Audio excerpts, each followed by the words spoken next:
Dear students, today we are going to discuss second chapter. What is the chapter name here? From trade to territory. What is the chapter name? From trade to territory. In that, how in this lesson how the Britishers are came to India and how they are came to the purpose of trade purpose, trade and commerce, and for the business purpose they came to India, and they are occupied our territory, means our country India, and they ruled our country. So how they become the trade to territory, we will see in this chapter. So after the death of Aurangzeb, okay, after the death of Aurangzeb in 1707, the Mughal emperor lost its shame. It became too weak too quickly. So after the death of the Aurangzeb, the Mughal empire, all the Mughal empire was declined, or Mughal emperors lost their power in our country in India.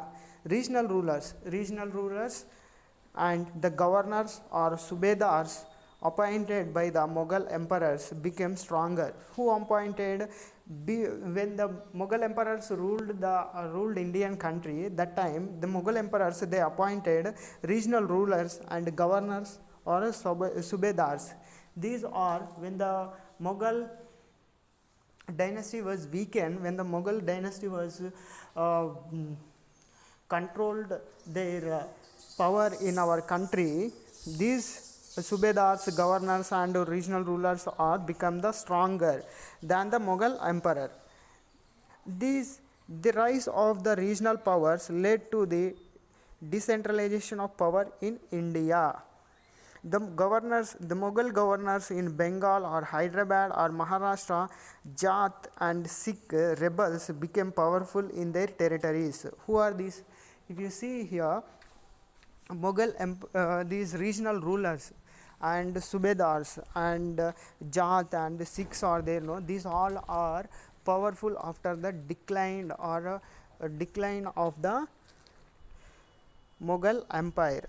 And these regional rulers they established their power over the Bengal, present West Bengal and Bangladesh country, and Hyderabad and Maharashtra. These they established their own dynasty. Their regional dynasties are established after the weekend of Mughal Emperor. Delhi was no longer to epicenter of political power.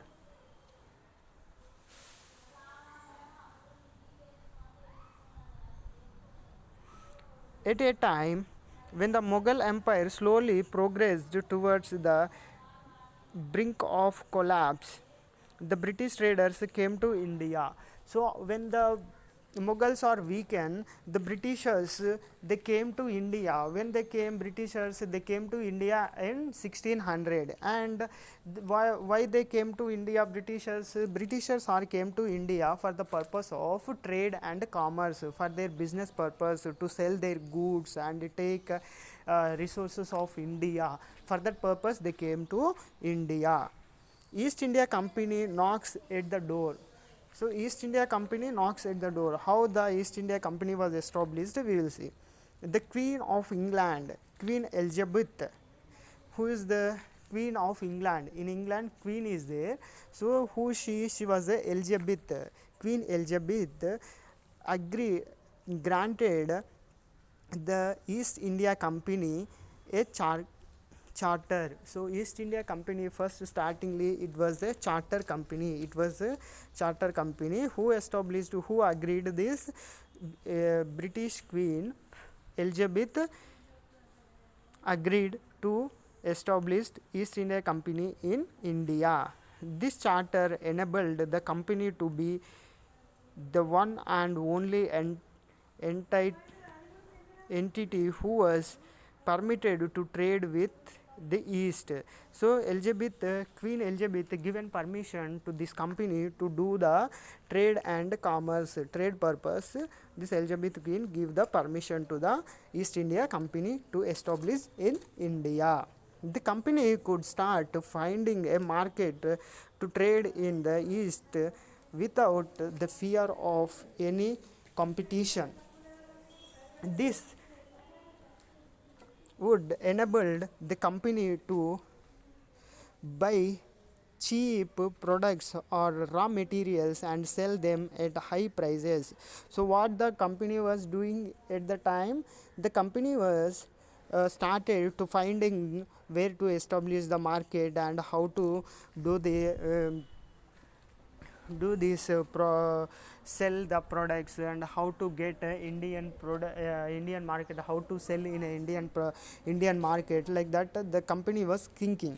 This would enable the company to cheap, so the company started buying the cheap products, raw materials.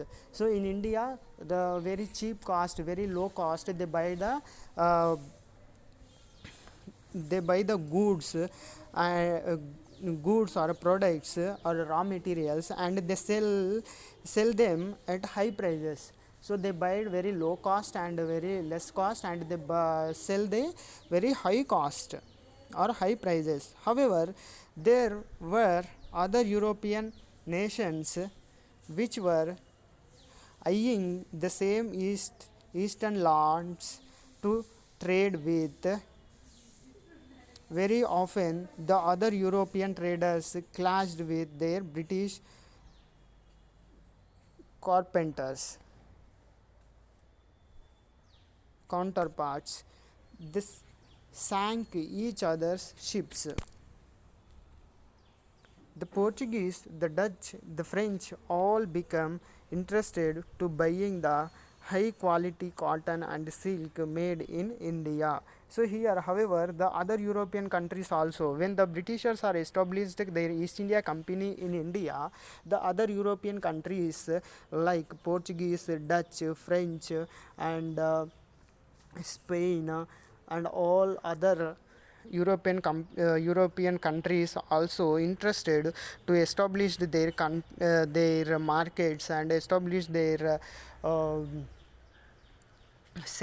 market centers in our India. Why? Because why they want to establish the marketing centers in India? Because India is a huge market, and also in India, high quality cotton and silk, raw silk, are available in our country. That is why they are interested, other European countries also interested to open markets in India.